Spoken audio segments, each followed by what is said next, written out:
Welcome to SST class. Students, today we'll study chapter 3 Mineral and Power Resources.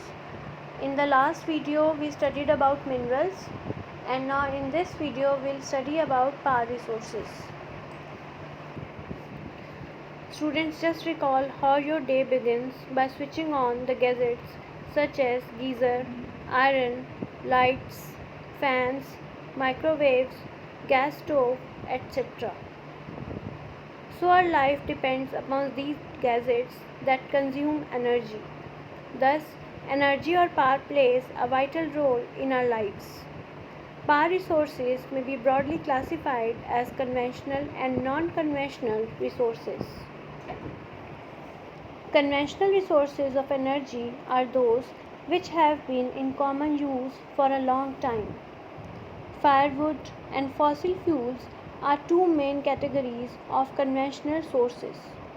In India, more than 50% of the energy used in villages for cooking and heating comes from firewood.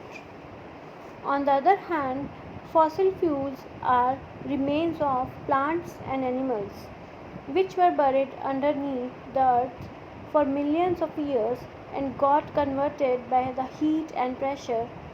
For example, coal, petroleum, and natural gas.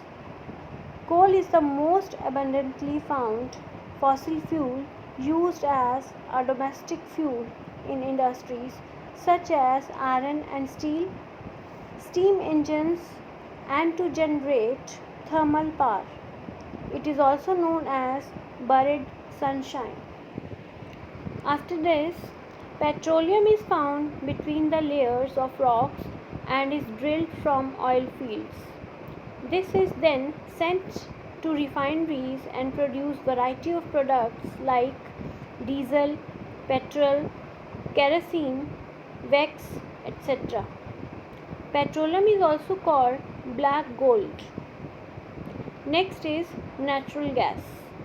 Natural gas is also found with petroleum deposits and is released when crude oil is brought to the surface.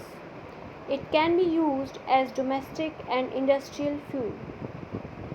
Next one is hydel power. Rainwater or river water stored in dams is made to fall from height. The falling water flows from pipes inside the dam over turbine blades placed at the bottom of the dam. The moving blades then turn the generated energy to produce electricity. This is called hydroelectricity. But increasing use of fossil fuel has led to its shortage. And if the present rate of consumption continues, the reserves will get depleted.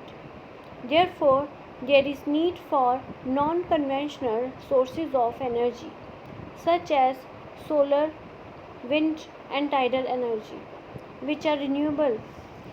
Let's know about them in detail. Solar energy is the sun's heat and light that can be felt by us every day. It can be used in solar cells to produce electricity. It benefits a lot to tropical countries and can be used in solar heaters, solar cookers, traffic signals, etc. Next is wind energy. Windmills have been used for grinding grain and lifting water, and in modern times the high speed winds rotate the windmill, which is connected to a generator to produce electricity. Wind farms are generally located in regions where strong winds blow. Next one is nuclear power. Nuclear power is obtained from energy stored in nuclei of atoms of naturally occurring radioactive elements like uranium and thorium. They undergo fission in nuclear reactors and emit power. Now let's know about geothermal energy. Heat energy obtained from the earth is called geothermal energy. The temperature in the interior of the earth rises steadily as we go deeper. This heat energy can be used to generate power for cooking, heating, bathing, etc. Apart from this, tidal energy generated from tides is called tidal energy. During high tide, the energy of the tides is used to turn the turbine installed in dam to produce electricity. Lastly, let's know about biogas. Organic waste such as dead plant and animal material such as animal dung and kitchen waste can be converted into gaseous fuel called biogas. It is excellent fuel for cooking and lighting.